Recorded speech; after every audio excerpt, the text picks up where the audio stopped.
Networking and marketing made simple is for you, the business owner who has a product, a service, or a message that you believe in.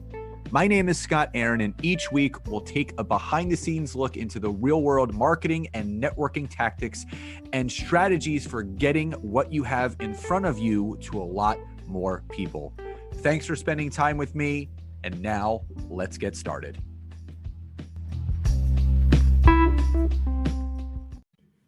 So before we dive into today's podcast, I just want to let you know that I am grateful and honored again to have Spotify as my sponsor for this podcast episode and future episodes. And the big question that people always ask me is, how do you get started with a podcast? Well, what I want to tell you is that there's an all-in-one place that's absolutely free, and it's called Spotify for Podcasters. And here's how it works. And this is exactly how I got started with mine. Spotify for Podcasters lets you record and edit podcasts right from your phone or computer. I started with my phone, so no matter what your setup is like, you can start creating it right away. Then you can distribute your podcast to Spotify, Apple, everywhere your podcast can be heard. Video podcasts are also available on Spotify. And when you want to take your conversations with your fans to the next level, like I like to, you can do Q&A, you can do polls, and that's the best way to get people talking. And with Spotify for Podcasters, you can earn money in a variety of ways, including ads like this, podcast subscriptions, and so much more. And best of all, it's totally free, no catch. And again, I have now eclipsed 500,000 listens on this podcast. So I want to thank each and every one of you. I could not recommend this anymore. And if you are listening to this and you are ready to start your podcast, start today. Download the Spotify for Podcasters app or go to www.spotify.com/podcasters to get started right away. And I cannot wait to listen to yours. Hey there, and welcome back to another episode of Networking and Marketing Made Simple. Super excited for today's episode, and also super excited to announce. I know it's been a couple of weeks since we wrapped on one of our other workshops, but I am happy to announce that starting 2 weeks from today, so that is July 24th through July 27th, Nancy and I are going to be doing our 3-day plus a 1-day bonus Q&A. So it's a 4-day content creation workshop. We call it our Simple Content Creation Workshop. We're going to teach you all about the simplistic ways of how you can position yourself through your content in a very simple manner by identifying your content buckets, understanding what pillar content is, how to create micro content, how to repurpose. All of those things are going to be taught over those 3 plus 1 bonus day. It is from 1 to 2 p.m. EDT, live and recorded. These are lunch and learn sessions. So if you would like to register, you don't have to go too far. Just head to the description of this episode, click on the link, get registered, and we hope to see you there. Now, along the lines of that is what we're talking about in today's episode, which are the 3 best forms of content that get the most engagement on LinkedIn. Now, what I will say is that everyone's network looks different, which means everyone's connections look different, which means people will engage differently. But what I will share with you is this. From the standpoint of what I see through my network, my clients' networks, and others that I'm connected to. Obviously, there are so many different types of content that you can create: articles, newsletters, polls, posts, videos, pictures, documents, all those things. There are 3, for me personally, when leveraged the right way, continue to drive organic engagement week in, week out, where my impressions, which are obviously the amount of times that your content is shown in a given week, sometimes 20 to 30,000 impressions in a given week for my content. And again, this isn't a comparison game. This isn't about a vanity metric, but facts are friendly. So when LinkedIn is giving you this information and letting you know, hey, your impressions are up, your impressions are down, this is what's getting the most engagement, this is what you should be producing more of. Obviously, it's important to acknowledge that. So here are my 3 best types of content that get the most quality organic engagement on LinkedIn. Number 1, LinkedIn newsletters. So I've done podcast episodes and talks about this before, but newsletters are, in my opinion, an anomaly on LinkedIn. And you may be wondering, well, why would you consider them an anomaly? Well, they look no different than a LinkedIn article. So if you've written a LinkedIn article, there is no difference between writing a LinkedIn article and a LinkedIn newsletter from an aesthetic point of view. They look the same. Where they differentiate is the analytic and engagement side of things, meaning the analytics, the amount of people that engage, see, view, all that stuff. So just to kind of give you a marker of what I'm getting at, for the articles that I used to write prior to the newsletter that I started on LinkedIn called LinkedIn Tips and Updates, I'm approaching 7,300 subscribers, which I'm very grateful for. I would get maybe 25, 35, maybe 100 impressions or views of that article. And just to kind of give you an example, with my newsletter, on a bad week, because I do a newsletter edition every Friday, on a bad week, I'll get 2,000 views. That's on a bad week. And again, that's about 30%. Is that 30%? About 30% of my following of my newsletter. Now, what I'll say to you is this. How that's possible, there's 2 specific reasons why and how that's possible. Number 1, when you create your newsletter on LinkedIn, so you have to have creator mode turned on. We've talked about this before. When you turn creator mode on, it gives you the accessibility to start and create a newsletter by just going onto the homepage on LinkedIn, going to write an article, and you'll see a little button that says create a newsletter. You name it, description it, put a picture to it, and then you can hit start newsletter. Here's the cool thing.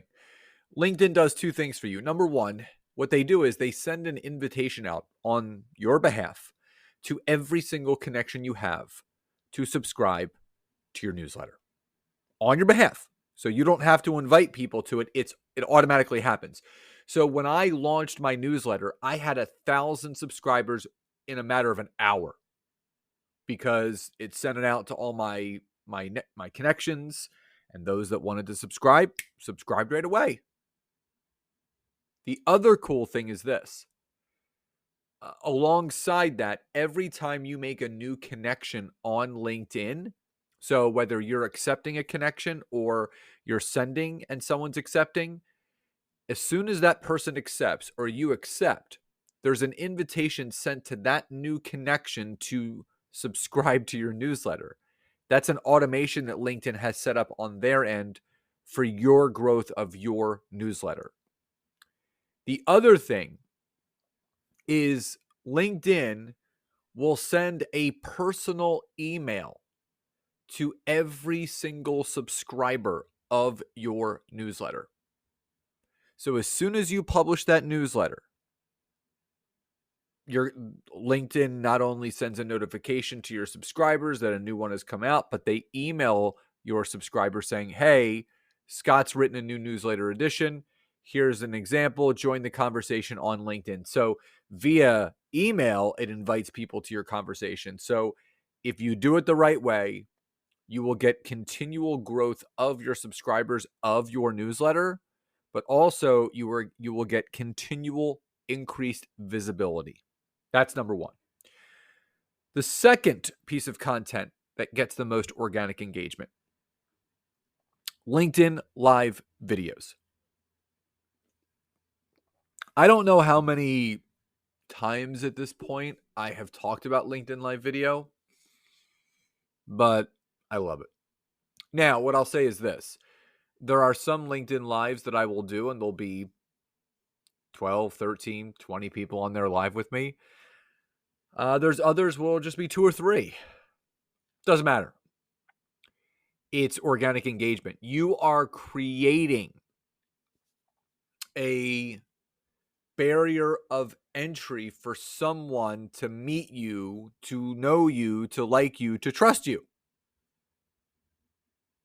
You're forging that connection, but also that future relationship from a business perspective that you want to have with that person. So when you're on there live and you're providing value-added content, you're educating, you're informing, and people can see you, they can feel you, they can hear you. Now, people say that getting on video is one of the scariest things in the world. Well, yeah, I'll agree with that the first time you do it. Anything you do for the first time is scary. Think about the first time that you're driving somewhere and you have the directions. You're going somewhere brand new. You pump the directions into your GPS or Google Maps or Waze. It's telling you the exact coordinates of where you need to go, but yet every single piece of direction you're slowing down. You're looking at signs. Did we miss our turn? It's a little scary. It's a little nerve-wracking. But after you do that first drive, it almost becomes second nature, just like doing video. So if you really want to take advantage of the organic engagement side of things on LinkedIn, you'll start doing LinkedIn Live videos. And again, much like LinkedIn newsletters, you have to leverage creator mode first by turning it on. Second, you need to use a streaming service such as Restream or StreamYard, which I love. That's what I recommend, StreamYard.com. And you connect it to your LinkedIn profile and you can go live. And you can do LinkedIn Live events. You can create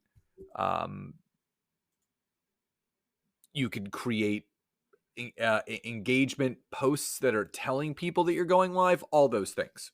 So that's number 2. And finally, number 3, LinkedIn polls. Again, I've talked about this multiple times, and I'm really happy to say that I see more people now than ever doing it the right way. I think there was a time period on LinkedIn when the poll feature was released that people were using the polls just like they would Facebook and Instagram. I mean, just more personal type stuff. When do you put your Christmas tree up? How do you take your coffee? Are you a dog or cat person? Stuff that did not relate to business. LinkedIn poll questions are strictly for market research. It's for you to find out what people are struggling with, what they need help with, and how you can solve some of their problems. So when you're on LinkedIn, I recommend doing one poll question a week that specifically targets and centers around a known point of struggle, a known point of pain, a hole, a gap, a bottleneck in the eyes of the client avatar that you are looking to engage with. So just to kind of give you an example, I did a poll this past weekend, and I just asked my audience, outside, of, regular business and networking, how do you take in your personal and business development? YouTube or video, audiobooks, podcasts, something like that. And again, people said different things, but that tells me not so much a pain point, but if there's a popular answer, I can kind of go over maybe some of the unpopular, maybe a reason why people should be listening to podcasts more, why people should be watching tutorials on YouTube more, why people should be reading physical books more, why people should have an Audible account, stuff like that. But you can also ask other questions like, what are you struggling most with your business right now? Leads, money, consistency. Now, that is a very specific question that is prompting specific answers of pain by the person that's in your network. And again, if someone reveals, oh, I'm struggling with leads, then you know that if the struggle of generating leads is the most popular response, that means it's a known area of struggle, which means you can then come back over the top and create further content that speaks to the pain point that they revealed to you that they had in those market research polls. And I'll do a personal poll within my personal page on LinkedIn, and then I'll do 2 in private groups.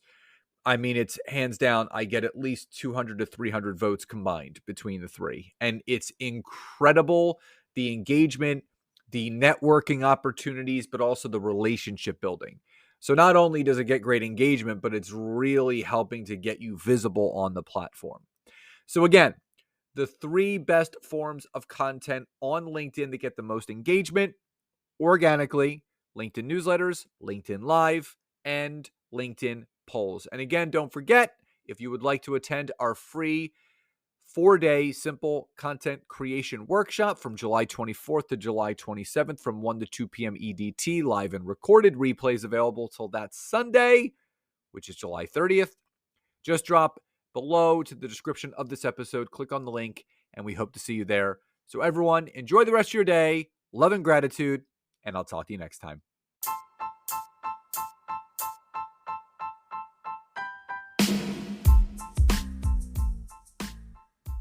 Thank you so much again for checking out today's episode. And if you are listening through iTunes, Spotify, wherever you are, please leave me a rating and review. Let me know what you loved, what you would like to see improved, or ideas you have for future episodes. And if you are interested in taking your business to the next level, don't hesitate to go to my website, www.scottaaron.net, where you can schedule a free discovery call with me, where I can learn more about you, your business, what you're struggling with, and how we can work together. And don't forget to check out my wife, Nancy, and mine, our free community on Facebook called LinkedIn Leads for Life. We would love to see you in there. Have a great rest of your day. And thank you, everyone, for your support. Grateful for each and every one of you.